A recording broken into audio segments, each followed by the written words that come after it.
Hello marketer, Ty here with another episode of Lean Mean Marketing Teams. On today's episode we have Karen Hopkins, Global CMO of EY, joining us for another content-packed episode. Karen has an impressive marketing journey that has seen her rise in the ranks from a marketing manager at EY to national marketing manager in Australia, all the way to Global CMO based in London, where she now oversees a global marketing team of 2,000 staff with 50 senior marketing leaders and 16 direct reports. In this episode, Karen unpacks a transformation she's been leading with her team focused around three core pillars: focus and impact, new ways of working, and new ways of engaging. Of particular interest was a playbook that Karen lays out around how she rolled out Agile marketing for a pilot team of 50 marketing staff and some of the phenomenal results they've achieved as a result. We also discuss the marketer of the future, and Karen explains how in the marketing team they've developed a capability framework and learning plan that helps staff upskill in 6 critical areas. To find out what they are and to learn how Karen stays connected with her team of 2,000 staff and 16 direct reports, then make sure you tune into this episode. Welcome to Lean Mean Marketing Teams with Ty Hayes, where you'll hear from leading CMOs and thought leaders about what it takes to create a high-performance marketing team. This podcast is brought to you by Growth Generators, a consulting firm that helps CMOs design and build modern marketing teams that drive growth. If you need help optimizing your marketing team, head to growthgenerators.io. Now, let's get on to the show. Welcome Karen Hopkins, Global CMO of EY based in London, to the Lean Mean Marketing Teams podcast. Thanks, Ty. Great to be here. Yeah, and shout out to Jeremy Chetty from Student Edge, who's also based here in Perth, Western Australia, where I'm based, not where Karen is, but for connecting us. It's great to have a fellow Western Australian on the show. Yeah, it sure is, Ty. And actually, I met Jeremy in Shanghai, which is sort of quite strange. So we've got connections everywhere. Wow. Yeah. And I see that you have had a global career yourself with roles in Perth, Sydney, Hong Kong, and now London. Can you take us back to where your passion for marketing started and then give us a brief high-level summary of your career to date? Yeah, thanks, Ty. Actually, I was doing a Bachelor of Business at Curtin University, and I wasn't planning to major in marketing, but I took a couple of units and I really enjoyed it. And that was probably the beginning of it. And when I graduated, I was looking for a role in marketing, but in Perth at the time, which was in the early 90s, there were very few roles, sort of marketing specific roles. So I ended up working in a couple of graduate trainee programs and eventually made my way into a marketing role after a few years of that. Mm-hmm. Brilliant.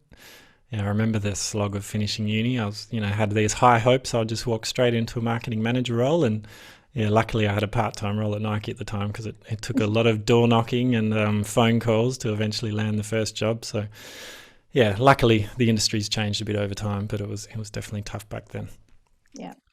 And I noticed in your career, long stint at EY, and interesting that you've kind of started as a marketing manager in Perth and a national marketing manager in Australia, now global CMO with a lot of other roles in between. But I noticed a couple roles at EY during your 17-year career, a chief of staff and an operations director. How do you think they augmented your role to now become CMO? How did they benefit that? Yeah, it's a great question, Ty. And actually, I've had a few operation roles whilst I've been at EY, including one, when I was in London, I started off in a marketing role, and then the global leader asked me if I would actually also become his chief of staff, and that was sort of the beginning of being able to sort of combine the two. I think one of the things that's really important when you're working in a marketing role is to understand the business.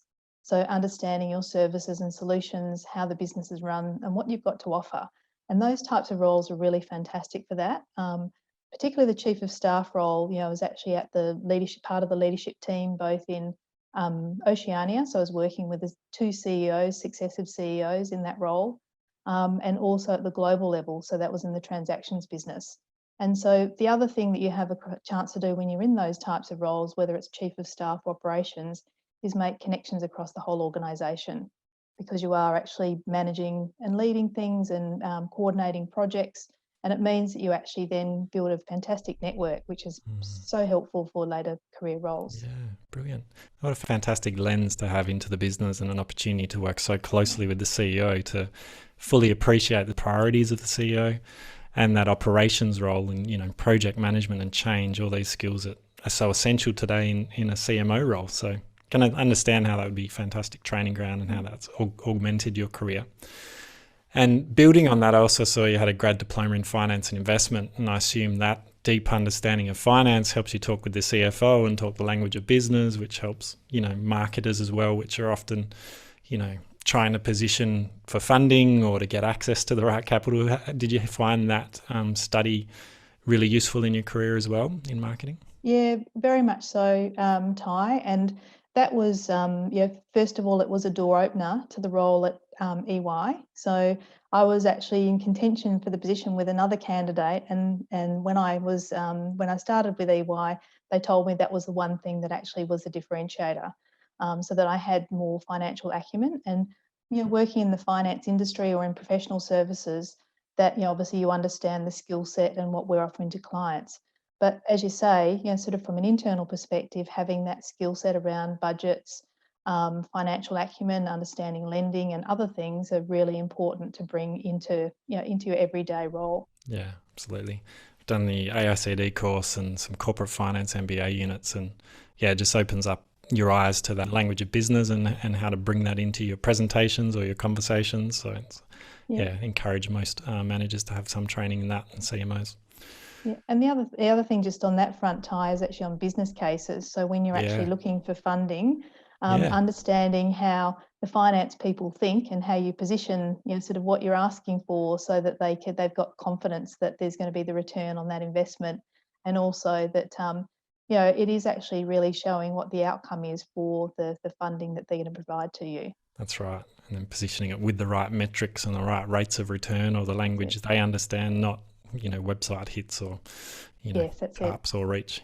Can you tell them a little bit more about EY in terms of the scale and breadth of service offerings and how it might have changed over your time during your time there? EY is a global professional services organisation. We operate in over 150 countries, and we have 300,000 people at our firm. The type of things that we do, we help organisations assure, grow, transform and operate their organisations more effectively. And that means we have a wide range of services and capabilities that we bring to bear to help clients. Things have changed enormously over the time that I've been at EY, which is now more than 25 years, which seems like in some ways a long time, but another way, really short time. But the key sort of change, and this is also a challenge from a marketing perspective, is we were a services organisation. So, quite sort of time and materials, we're offering, people that actually advise and help clients directly. We've now evolved over the last 5 years to an organisation that provides services, solutions and products. And so that's a really diverse mix, a bit like a financial services organisation where they've got different components of their business which are quite diverse. And which people might not realise, we've got people think of us as a business to business organisation. We're also now, we've put our first business to consumer product, which is called Tax Chat, which is a personal tax application that people can download and pay for to do their tax returns. And so that diversity, the skill set means that we need to have in our marketing team people that have got capabilities around professional services marketing, but also technology marketing.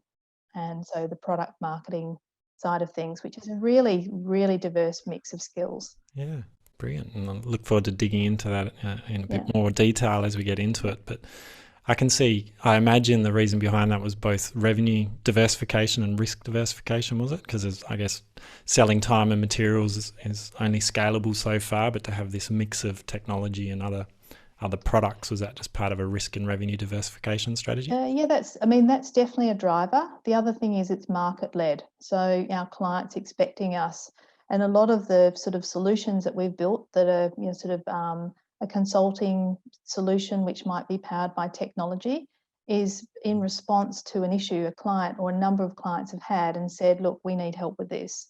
Or, we've been talking to the clients and identified across a number of clients there's an emerging trend or an emerging issue. And then we've come away to work out how to solve that. And to do that at scale, many times you need a technology platform, or it needs to be based on some sort of tech. That's tech that sometimes we're building ourselves, but more often we're working with external alliance partners, for example, like Microsoft or IBM or Adobe, or many other of those leading tech companies. Yeah, that makes sense. And you must, with 300,000 staff in 150 countries, you must be across so many industries, so many projects, and see so many common problems. So it makes sense that you then build on that and come up with more scalable solutions that can help solve it for other clients, and taking that customer first, market-led approach. It's great to see EY leading the way in that. Yeah. And you've been in the global brand marketing communications, or the global CMO role, for just over 3.5 years. Can you tell us a bit about the remit in that position and the journey you've been on? And then we'll go deeper into the actual team after that as well. Yeah, so the remit is a global remit. So our marketing team is actually across those 150 plus markets that we operate in. We have over 2,000 people in our brand marketing communications function that I lead.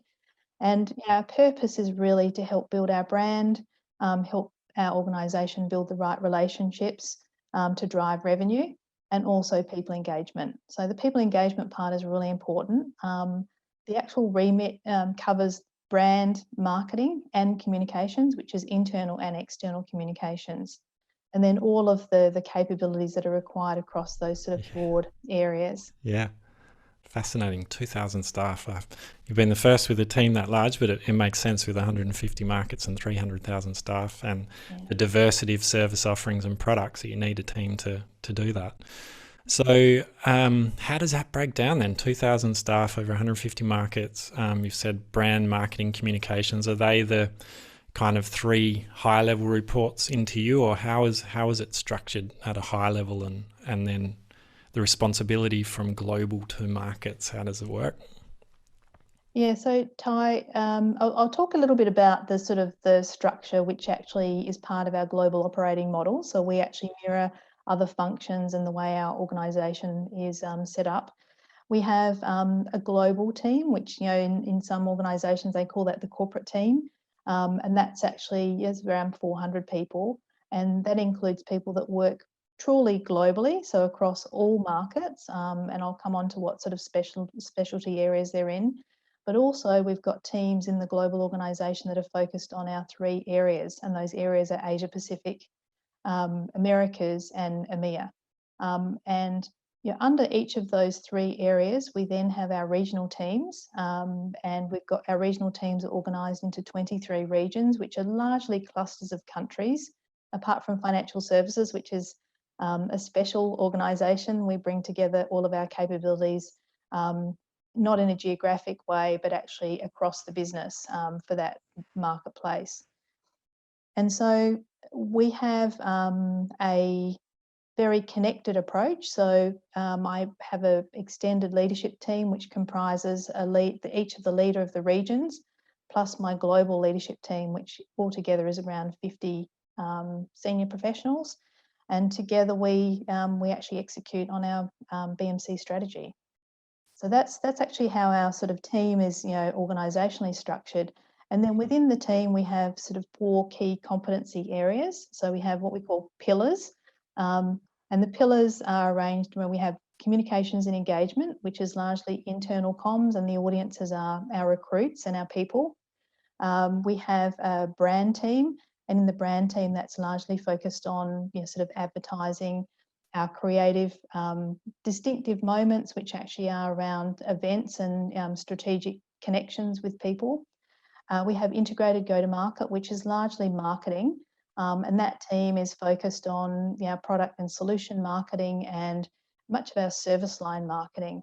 And then the last area is BMC enablement, and our enablement team is focused on really supporting and enabling our whole team. And so that the enablement includes talent, sort of finance, our global delivery service, which is our offshore team. We have about 500 plus people in a number of offshore locations across all the skill sets that we need to support the team.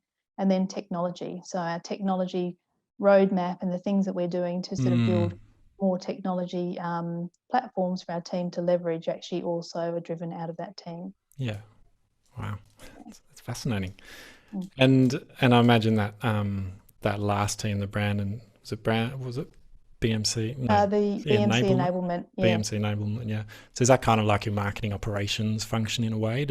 So it's the data Very and much so, insights yes. as well as the ways of working and how they support the rest of the other functions. Yeah, that's it, Ty. So all of the things that we need to really sort of, it's almost like running a business within a business, sort of a marketing function. So they are very much the people that actually make things happen. Yeah, brilliant. And how has it changed over time since you've been in this global role? Have you increased certain capability in those areas, developed capability in-house, looked at what you insource and outsource?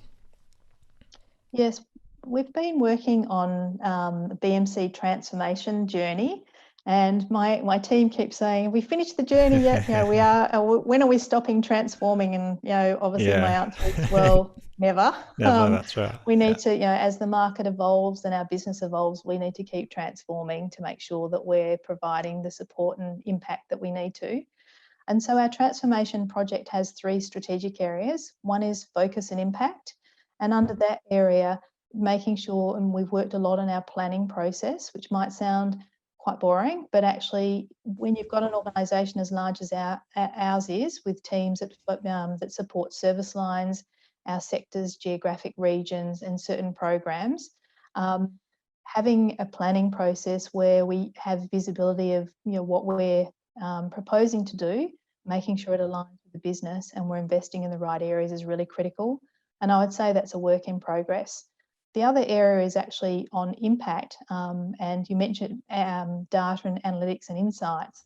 That is absolutely a focus area and something that we're continuing to work on, because to make the right decisions you need to have the right data, and then obviously looking at what it's telling you and how you need to change to respond to that. And I think, sort of whether that's across particular programs or whether it's across different areas of our business or different pillars, that is really a really critical part. And it's not something that we've landed yet. I think it's probably one of the most challenging areas. And then the other 2 focus areas are better ways of engaging. So how we actually connect with our audiences, both internally and externally. And so things like some of the technology platforms and also, sort of I mentioned around event experiences, really continuing to evolve what we're doing and be innovative, so that we're engaging in a way that's really distinctive and actually helps us drive those key areas that I mentioned previously. And then the last area is actually new ways of working, and the working in an agile way, which we've got one team that's working, a team of 50 people that works completely in an agile way. And the feedback from that team has been outstanding, and so that's something that we're looking at moving, at actually sort of growing across the rest of our team. Not just obviously the agile working, but also an agile mindset. So that's also a really critical part of when we're going through so much change, is people being able to adapt quite quickly. So that's a whole sort of area. A second area with new way of working was with our global delivery service, our offshore team, which was quite small 3 years ago, and that has required quite a bit of adapting, and also it's like creating another business, which is actually within a business, because we have a global delivery services organisation, but within that now we have a BMC agency. And so the agency has special skills in digital, project management, event management. We're building out our communications and engagement skills. So there's a whole, analytics is another big one actually. So we've got a great team in India that are specialists that we've recruited in analytics. And so that's the new ways of working. And the last one is actually sort of really having a methodology that we can align around. So we've got a process called the client lifecycle. And client lifecycle actually really at each step of the journey, helping our teams think about from an audience perspective, what you need to do to create awareness, consideration, conversion, and then advocacy with clients. So that methodology is then backed up by the last thing, which is actually the new ways of working has been underpinned by a new program which is called BMC Professional of the Future, which is skills and capabilities our teams need going forward. So I know that's sort of quite a broad description, but they're the three sort of key areas for our transformation. And we've got, as we sort of finish one sort of project, another comes along, because there's actually, as we go along, where for example on technology, that is, we've got a technology roadmap, but as we finish one implementation, there's usually something else that's added in there that we need to do next. Yeah.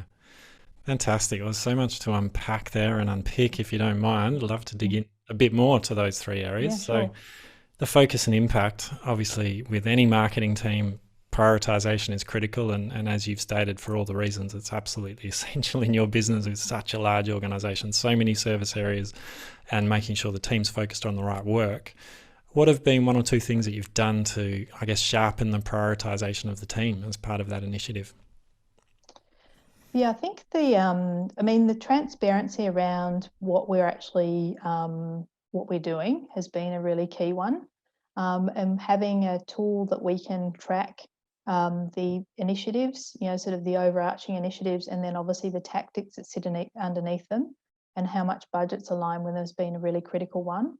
And so as we've gone along, we've become better. We're still not there yet, where I think actually this is an ongoing journey, but when we've had a cost reduction mandate, which I think many organisations have had over the last number of years, it means that we can then go through with the business and actually understand what are the business priorities and what things we need to stop, what things we need to reprioritise. And I think the other thing is, when you've actually got a lot of marketing programs, you end up doing things that really should be integrated and combined, rather than separate tactics or separate programs that really might be trying to meet the same need.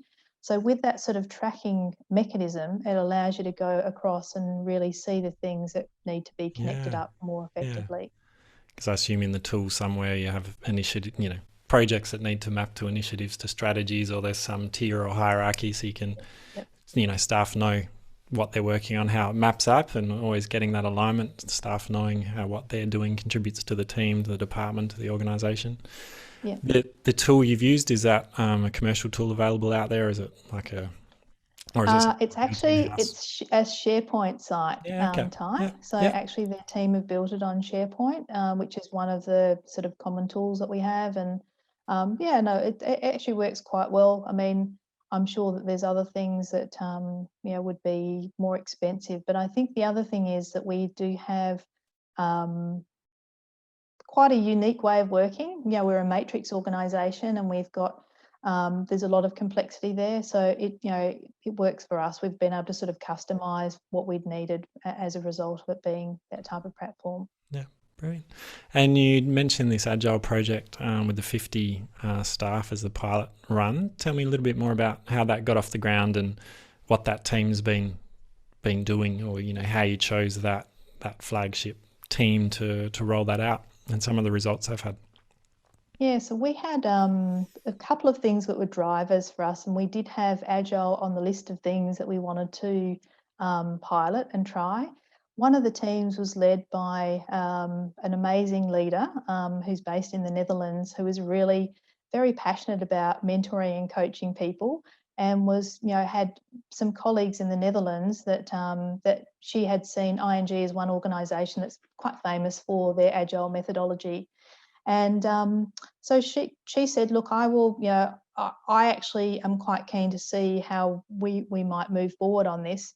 And at the same time, coincidentally, in the business, we were trying to, across 5 different program areas, work out how we're going to support and resource that business group with the same number of people, very fragmented. And I think one of the things that we came to is that we needed to have a more integrated plan. And rather than having people lining up against the 5 different business groups, this was in our consulting business, that we actually work, and Yolanda, who's my leader, work with the business leadership around creating one plan. So we had initiatives that supported, instead of having 5 sub areas, we had overarching initiatives that actually really covered off more than Supported one each of the objective. service areas on their objectives. Yeah. So I think that the first critical success factor was to have that business alignment and have that integrated plan, so that there was the direction, the roadmap ahead, and also real transparency and agreement around where the priorities lay. The second area, which was critical, and we did a project across the team and used the same methodology, which worked really well, was a mindset. And really, Agile is a way of working. It's not a project management, sort of philosophy. It's really a mindset around how people come together, bring their skills and capabilities around a certain issue or problem, and then they then get realigned to the next problem. And that's an ongoing sort of series of things. But to be able to do that, you need your team to understand and trust each other, and trust that people that are working in the team have got a different skill set, which is a good thing, because I think often in teams we have people that have got common skill sets because we're very comfortable working with people like us. And so she did a number of workshops, and we had some external coaching for the team to bring, to really sort of celebrate that diversity and understanding of the differences and skill sets people could bring forward. And looking back, I think that was probably one of the most critical things that we did, because the team became a much closer team, and still are a much closer team as a result of that sort of personal understanding and perspective. And then the third area is actually putting the sort of the tools and methodologies that you need around, sort of making sure that you can track people's time, who's available to do what project, and have a bit more rigor sitting underneath it. And I think the methodology, sort of, it was a bit of a hybrid of what they were doing at ING and other Agile. And I think this is what happens with many of the Agile absolutely. working It's customized to what programs. works for the organisation based on Very your much so, maturity and the projects and the culture of the place. Very much so. And I think the other thing, which was a big thing to work on, was I think leaders like to know who their person is, and actually, or their people. So they've got their dedicated team and they get to know them and trust them. And this was also quite a change where, sort of each project you may have the same leader, but there's a completely different team. And the leaders trusting that we could still deliver on what they needed with someone that didn't have the deep dive information around their sort of particular project. And so that was, I think they're probably the sort of elements. And with Agile, I think the key thing is that it's just you need to start working in an Agile way. You can go through all the theory, but really you need to just start working. And they also had an Agile coach, so they had an external organisation, and that coach is still coming in from time to time, because I think it's really easy to slip back into old ways of working. That's right. Yeah. And so we're about We've got muscle memory, and it's easier to go back to the way things were if it feels too hard and uncomfortable in the new way. But it's about pushing through that discomfort to get to that growth zone and start seeing the benefits, isn't it? Yeah, very much so, Ty. And I think the other thing is, as new people come into the team, you're making sure that doesn't then sort of just pull things back to where they were, that the team continues sort of evolving and moving forward. And we've now got, sort of Yolanda's moved on to another role, and we've got a new leader who was in the team, and she's continued the methodology. It was great. When she came into the role, the team said, well, we're continuing working the same way. You can't, and that was really great to see that the team have really, they really love it. And just in terms of the results, the business feedback has been great. The team performs really well. It's meant that we can manage capacity much better as well. So instead of you've got one team that's actually really busy and another team that's got capacity, now that's actually more evenly spread. And the people engagement scores, we do a global people survey each year. That team was the highest performing people engagement score. It's 83% engagement, which just goes to show it's not just actually the sort of anecdotal feedback, really, I mean, that's an anonymous survey, and it showed that was, it's a really good way of working. Yeah, there's other similar studies out there on those benefits of staff engagement, and it's a perfect playbook that you followed, in terms of, I guess, having one plan for them to follow, or a North Star and clear objectives. And I imagine there was some understanding of the user journey built into that with some of the insights you had as to how each of those initiatives may have influenced or improved the user journey, starting with the mindset, in terms of Agile there's a saying to be Agile first and then do Agile later. And it is about those principles and values. And I always have a poster on my door here, but some of the values are, validated learning over opinions and conventions, customer focused collaboration over silos and hierarchy, adaptive and iterative campaigns over big bang campaigns. That's the mindset shift that you want to indoctrinate in staff and get them to buy into. And then, I guess, appreciating that diversity of skills in the team and seeing that as a real strength, where yes, you bring your own speciality, but you've got these other teams near you of individuals with other skills that you can learn, and that cross-pollination of sitting beside someone with a different skill and working together on a project and getting that sense of achievement where together you deliver those outcomes. So it sounds like you've done it very well, and the coaching as well to support the momentum and give people that guidance along the way, and not being too dogmatic in which practices you'll follow and, how structured you make it, but letting the team kind of decide and come up with the right method or framework that they'll use. So well done, and it's great to see the results from that as well. Yeah, it's great. We've got our next team, and it's also been a real, I guess, a lot of discussion, our leadership team, around whether we should just go, big bang, our whole team actually moves to Agile. But I think, you do need to have certain conditions in place, including, one of the critical success factors here was the leader. Yes, the leader actually absolutely. had the belief and They the need to buy passion, in. and also the right leadership style to actually make that work. Because some people can be frightened by it. Like you said, they want their person, or they want to have more, control over what's happening. So you do need the leader that's open to a bit more flexibility and really trust the team that they'll focus on the right priorities, make sure the right engagement's in place. But it takes a change for the leader. They need to change their behavior in some ways. Yeah. Excellent. Now, the other thing I'd love to pick on was this marketer of the future and some of the capabilities that you've been building there. Tell me more about that. So our BMC Professional of the Future came really out of the transformation project, and realising that sort of a lot of our team members, and we've got a lot of people at EY, a bit like myself, probably not been in the firm quite as long, but actually it is a great place to work, and it's a really positive thing that we actually do have people that have got experience both in the business and in being in BMC. So that's on the positive side. On the challenging side for them, how do you continue to grow your skills and capabilities? And in my mind, I talk to people about future-proofing themselves, because I think it's when you're in one organisation like EY, it may be okay not to be sort of keeping up with actually the skills that you need in the outside market, but anything can happen. And I think also, to give yourself the best career journey, you need to be also looking at options outside of a particular organisation, which means that means your breadth of skills needs to continue to evolve. And I think the other thing is, as our business evolves, they're expecting different things from our team. And so there's not an option to sit still and just actually sort of play off the knowledge and skills that you've had for the last 5 to 10 years. So we've talked about from services and B2B marketing to B2C and tech, and product marketing then becomes a lot more important, and the understanding of tech and digital and data.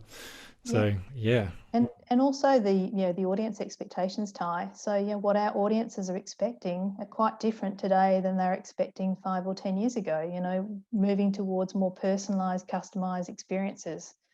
The types of information formats that C-suite executives that are a key target audience are expecting from us, which means that our teams need to have the skills to both know that, predict that, and also produce that. So we've got sort of 5 key areas, and our program starts with a competency assessment. So we have a tool, and this is a bespoke in-house development program, but we have used a number of the platforms that our talent organisation has in place.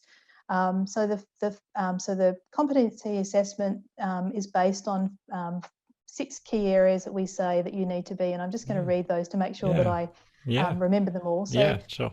being digitally savvy, Yeah. being insight driven, being a relationship builder, being an agile inclusive leader, being audience centric, and creating distinctive client experiences. So they're the 6 areas, and then under each of those, I mean, they're probably quite obvious if you're actually in marketing or communications, but actually just articulating what they are and giving people a chance to sort of say, right, okay, I'm pretty good on digitally savvy, but actually what do they mean about audience centric? And if I'm actually in communications and engagement, how do I become more audience centric? And so we have a learning program across that's based on each of those 6 areas, which also we've called it the EY BMC way. And we have a communications way, a creative way, and a marketing way learning program. And so the skill sets, and we're expecting our team, because we are brand marketing communications, I think one of the great strengths of our team is that we do have the diversity of skills. And there's blurring. Obviously, there's connections across the skill sets. As if you're doing internal communications, you need to know about social media. If you're doing external communications, you need to know about being audience centric, and so forth. And so we are expecting our team to be looking across the range of the 3 BMC Way programs and making sure that whatever their competency gaps are or areas they've got to develop in, they're choosing the programs or the learning that's relevant for them. Excellent. And is the learning a mix of video content and face-to-face or practitioner, as well as assessments and skills tools, or how does the learning actually take place? Yeah, it's a few things. So we've got some of our web-based learning has connection points. So there'll be a sort of bring together people to have a discussion. Some of them actually run by leaders. So in our regional teams, they tend to use the learning sort of tools and then actually bring their, not physically at the moment, but bring their teams together to actually have a shared learning experience around the content. Or they can bring in one of the experts, sort of a specialist to actually help with that particular area. So in the creative way, our brand team are involved in a lot of those sort of sessions.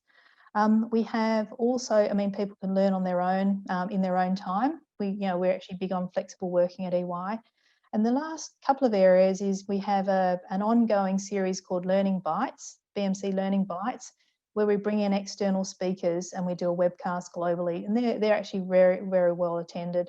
And then the last area is, this is through our talent sort of platforms. We've got access to so many articles and sort of other sort of specialist content on different subjects. So they're probably the 4 main ways, Ty. And then obviously we've got external learning as well. And so that's just our own sort of internal learning. If people have got needs which are broader, they're either tapping into, for example, our leadership development is actually run at a firm-wide level. It's not in BMC. Things like presentation skills, that's actually a firm-wide learning capability. It's not specific, so we can tap into those areas as well. Yeah, excellent. And do staff get time to do some of this during work time as well? They do actually, yeah. So this is actually, I mean, we also have an expectation. We have what's called learning credits, which are a bit like CPE credits. Yeah. And we found that we wanted to make sure that people had a certain number of hours a year that they were investing, and also that our leaders are expected to support that learning, which is actually, I think when people find it convenient, and we obviously do want to make sure that some of that's during work hours. And so the 12 learning credits are, equivalent to 12 hours. And that's at a minimum. And we found so far, we've actually had, I think 90% of our people have actually got 12 learning credits this year. And we've had over 3,500 courses taken. So the actual uptake and sort of traction that we're getting around the program is actually really good. Yeah. And I imagine the staff response and engagement as a result of that, seeing that EY is investing and adding value to them, is appreciated because it future-proofs their career and they get to become better marketers, right? So, yeah, definitely. And I think also there's, their own productivity and impact that they Yeah. can make is much Yeah. greater. Absolutely. Okay, one eye on the clock, Karen. I'd have to ask one other question based on what we've talked about so far before we get into the Fast Five. Is 50 senior managers you mentioned and 2,000 marketing staff and this matrix organization. How do you stay connected to your senior managers and the rest of the marketing team with such a dispersed, distributed, and large marketing team? Yeah, actually, it is. It's a good question. Look, I think there's a range of things that that I find really important in both keeping connected personally with my leadership team and also with our people more broadly.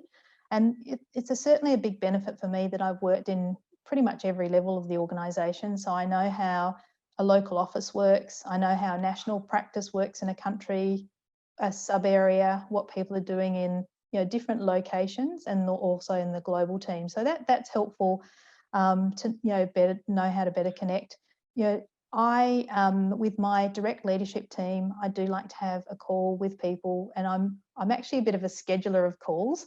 So I was talking to one of my leadership team yesterday, and she said, "Oh, I don't really have regular calls with many people apart from my boss." And I said, "Well, I find that unless you do have a time to catch up with people, the weeks roll by and it's 6 or 8 weeks and you're sort of thinking, oh, I wonder how so-and-so is doing." So I think it is a discipline I have both with my team, but also with my business stakeholders, that I have a time in their diary with my business leaders. Actually, I have half an hour once a month. And then if other things come up, of course, they're accessible to me, but I know that I can collect things and actually bring them together to have one discussion. And then they also know they're going to see me and vice versa. I like to do the same thing with my leadership team. So sometimes that's just a chat, a catch up, and other times it's actually we've got project topics to check in on. And I find it is quite challenging. I've got 16 direct report leaders, and then obviously they then have all of their teams, that all the rest of the team ladder up to those guys. But I think that it just gives you an overview of actually what's happening, how people are doing. And also, if issues arise, people know that you're accessible in real time. I'll get a Teams message, can you chat, or just a quick question. And I think those things are really important.